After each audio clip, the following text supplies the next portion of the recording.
Welcome to the We as Nature podcast, where inspiring visionaries share their personal stories of living in alignment with the more than human world, and how this informs their unique contribution to cultivating a flourishing future for life on Earth.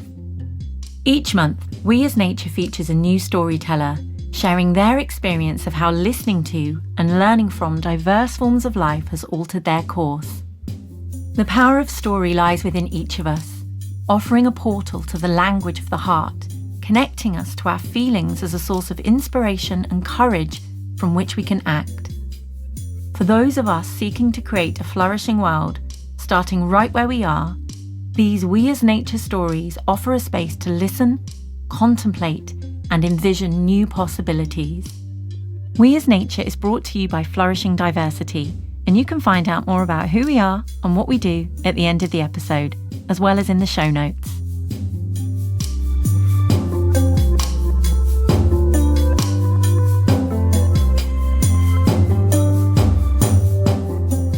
Today we welcome filmmaker Bruce Parry, best known for his time spent living with Indigenous peoples as a BBC documentarist, as well as his investigations into globalization.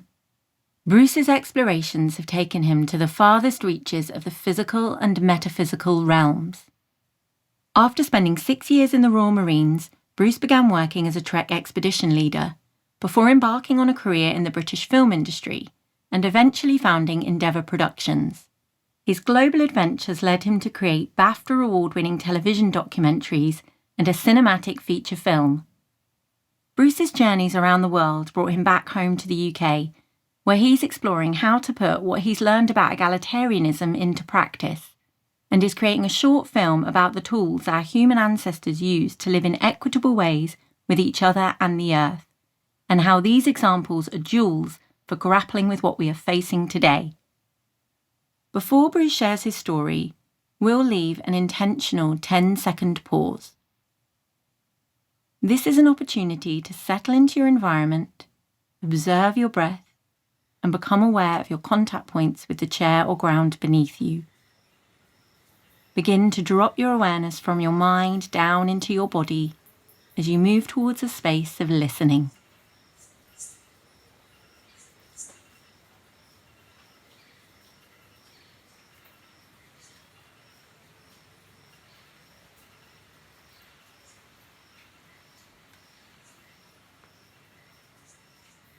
What does this topic mean to me, we as nature? It's a really interesting and powerful statement, actually, just we as nature. Who are we? What is the we? What is nature? What's natural? And just as well, I liked rather than are. It has got a flow to it, a movement in it. So I'll see where I can go with this. But what I've been asked to talk about really is how this statement, this idea might have changed for me over time. And how do I live with that now? And so I guess the best way to explore that is by telling you a little bit of my personal journey and how things have changed for me over the years. Because I certainly have changed. Some people, you hear all the time people saying people never change, but I'm a living testament to that not being true, because I hardly recognize my former self. I started out in a very loving family, but also very institutionalized, very Christian, very structured. A military father, military family, went to English public school, a boarding school, Christian boarding school, and then joined the Marines at 18. You don't really get more institutional than that. And that whole world and that whole of my upbringing was didn't question any of those sorts of ideas or narratives that are the current narratives of our time. The Marines was all about aggression, all about competition, all about hierarchy. My time at school, again, was hierarchy and coercion were all at the heart of that. And even my Christian beliefs, wonderful as they can be, still have very human-centered aspect to them. So that was me growing up, and I thrived in that world. I mean, I loved the Marines. I absolutely had a wonderful time. I mean, I don't recognize myself as that person anymore, but I know that I really enjoyed it. But something clearly has changed, because that's not me anymore. So what was that? Well, I think there's a number of things that I can put my finger on, but I don't have time to go through all of them. So I'm going to centralize on one later that's really, really had a huge impact on my life. So I'm going to focus on one in particular, but I'll just give a quick run through over some of the other things that clearly laid the foundations for me being able to to sort of experience and understand more deeply these new insights as they came. Because I think that with each transition that I've been through, I needed to be prepared in a way. And so I couldn't have made that transition all in one. It had to go through stages. And I think the first big influences in my life were just amazing girlfriends asking me, Bruce, why you sat at attention? Why you sat in bed saluting the TV because the national anthem's on, what's going on there? That sort of person I was that ex-Marine. And sort of pillow talk and just being invited to ask and think about things differently has always been a huge part of my listening, which was needed, if I'm honest. And also in those early days as well, I grew up, I remember my mum saying to me, if I ever took a drug, that she would disown me. And I had a very strong negative attitude to all those sorts of things. I mean, clearly later in my life, she had to watch me on TV take certain plant medicines, and there was a moment when I was younger where I when I was in love was invited to take a mushroom, and I remember that having a deep impact on my life, and that being one of the first stepping stones for me. And I say that advisedly, because of course these things are complex and illegal in our country and a whole bunch of other stuff, but I have to acknowledge that as one of the big stepping stones in my own personal life at an early stage, and influential for me. And we can come on to that a little bit more later. But I guess the real shifts began a little bit later in life, when I got this amazing gig with the BBC visiting Indigenous Peoples. And for all the changes I had in my psyche, I think this title, We as Nature, became more apparent to me when I started living with Indigenous peoples who were much more embedded in the natural world, and whose lives reflected this. And slowly also I was able to understand a little bit more about these other ways of being. And there were many moments through my journey that gave me insights, but I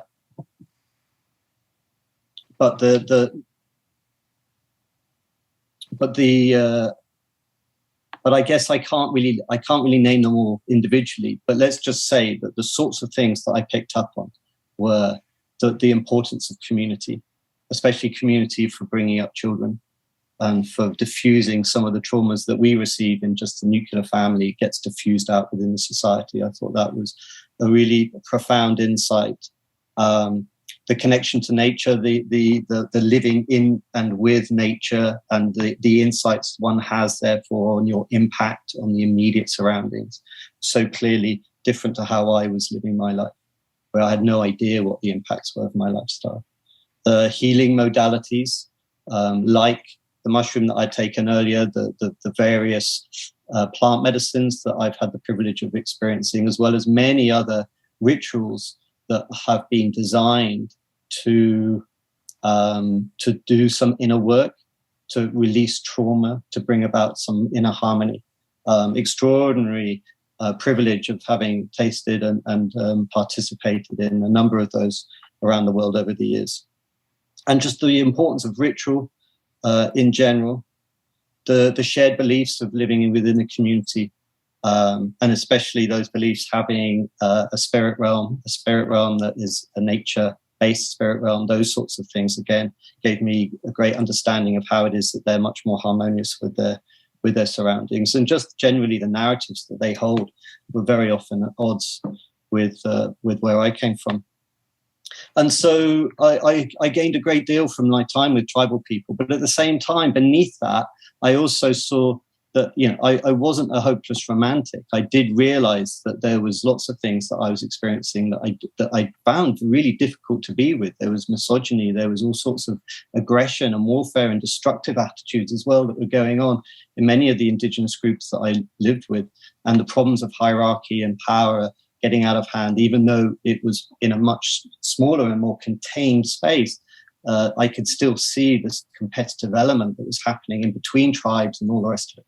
And so deep down, I guess I kind of came to an understanding in my own soul or my own sort of mind that that actually the problem was with human beings themselves. It was human nature that was the issue, and that there was no way out of the type of problems that we're experiencing now, and that they were just on the same conveyor belt as we're on, heading towards the type of destruction that we have of the environment and the type of world that we're in.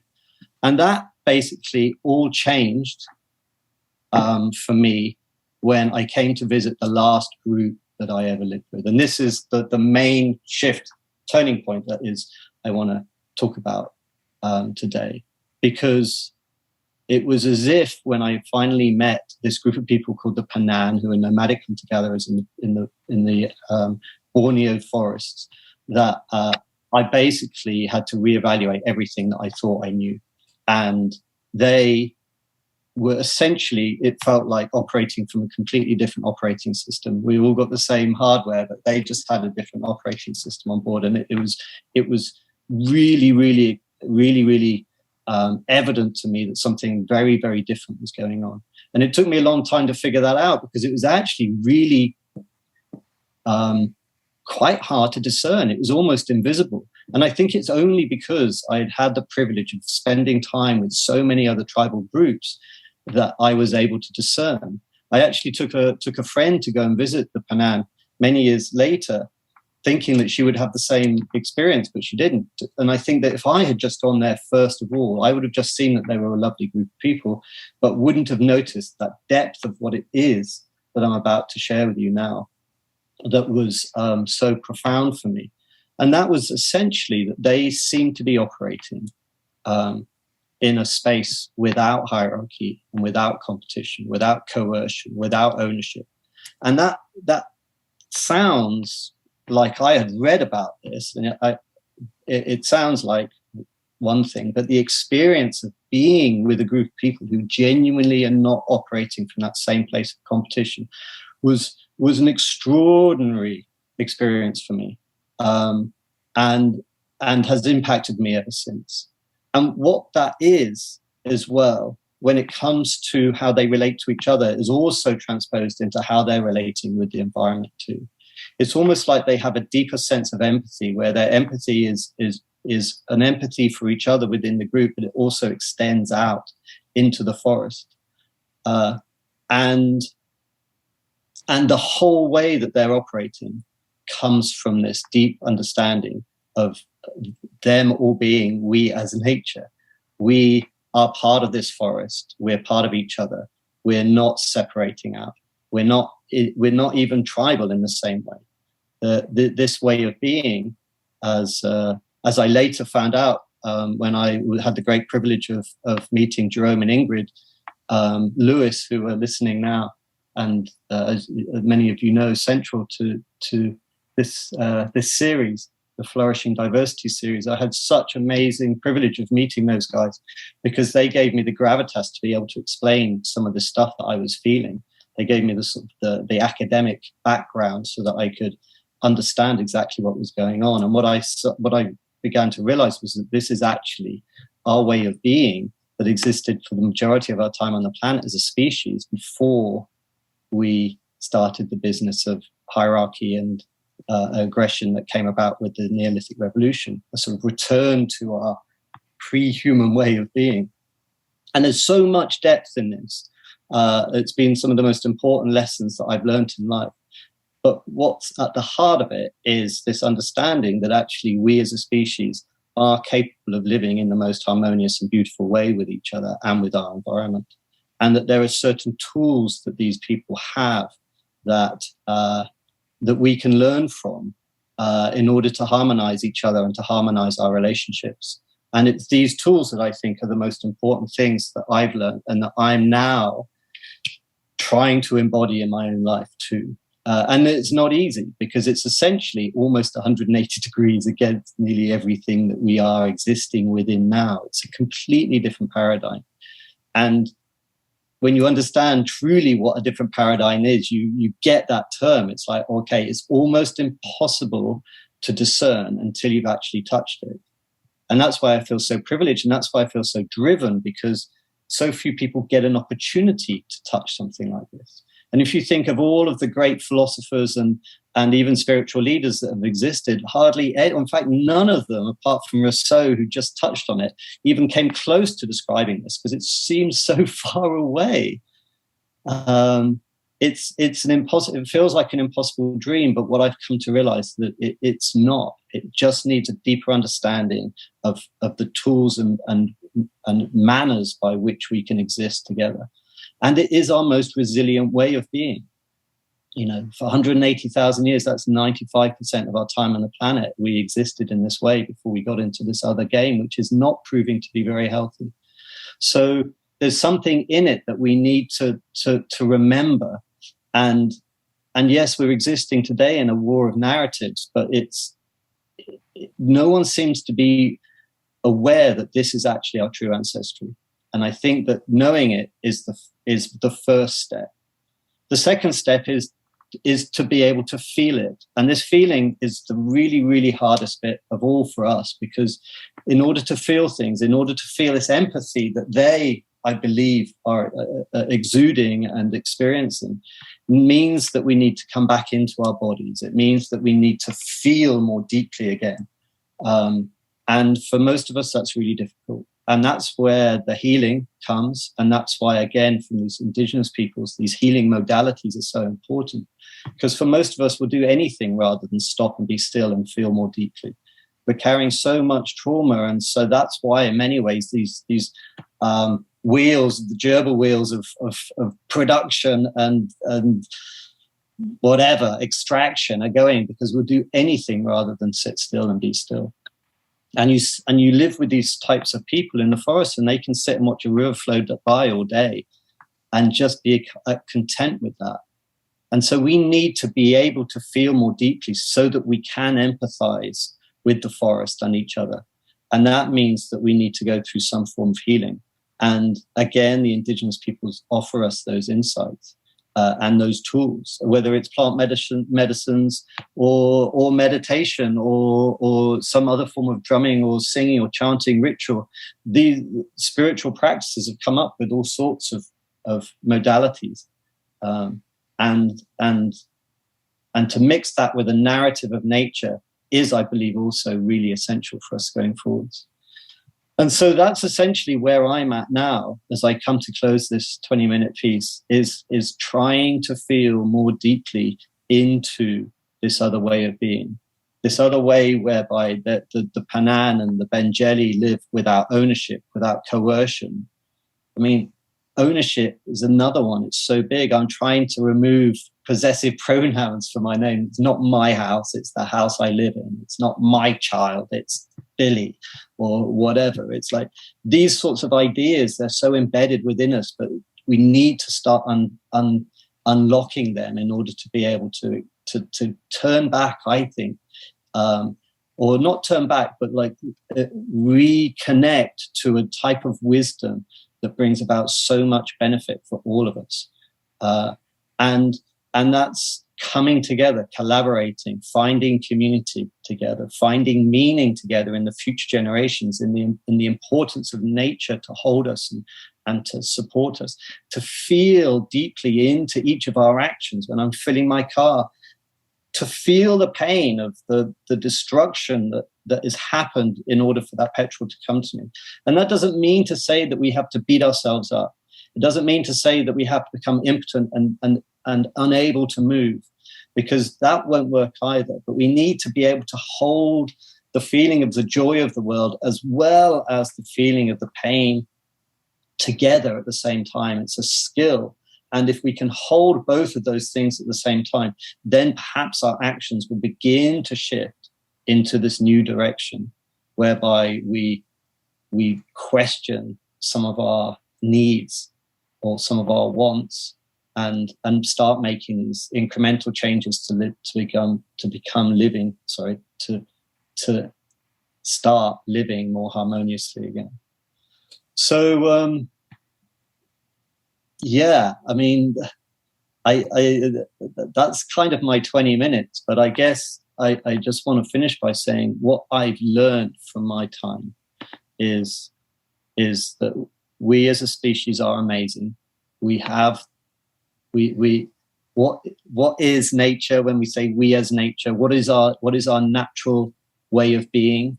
Well, we're actually incredibly malleable, and we're incredibly wonderful, and we can be competitive and aggressive. Those elements are within us. We know that from our animal past, but we can also be loving and harmonious, and that is also something that we're capable of. But we need to believe it, we need to heal, and we need to want it, and we need to then start going together on this journey. And it's not going to be easy, and there's going to be some pain, but if we support each other and want it enough, then I think that the next big thing to finalize is that when you are with a group of people like the Panan or the Benjeli, they understand how to deal with power and how power gets out of hand. And they do that playfully. They do that with the incredibly important role of the women within their society, which is a huge element I haven't had time to talk about, but is a massive part of the story. And doing that for ourselves, and then starting to look at how we can then apply that to the wider society, is, I think, a possible way that we can start figuring out how to deal with these really big complications that we have coming our way. Yeah, blessings everyone, and thank you so much. A big thanks to Bruce Parry for sharing his story, and thank you for listening. You can find links to Bruce's work and where to connect with him in the show notes. The We as Nature podcast is recorded live during an online gathering where each month a new guest shares their story and attendees enjoy the opportunity to connect with other listeners. You can find a link to our upcoming We as Nature live events, which are free to attend, in the show notes. We as Nature is brought to you by Flourishing Diversity, an initiative bringing together voices from all over the world to explore humanity's interconnection with the lands, waters, forests, and fellow species. Flourishing Diversity is a path towards a vibrant future and offers a collective approach in response to climate breakdown and biodiversity loss. We create spaces to listen to and learn from all life, raise critical questions, search for alternative answers, and amplify generative biocultural practices. You can register to receive updates and inspiration from us at flourishingdiversity.com, as well as finding us on Twitter, Instagram, Facebook, YouTube, and LinkedIn. All the links are in the show notes. Thanks for being here, and we hope you'll join us again soon.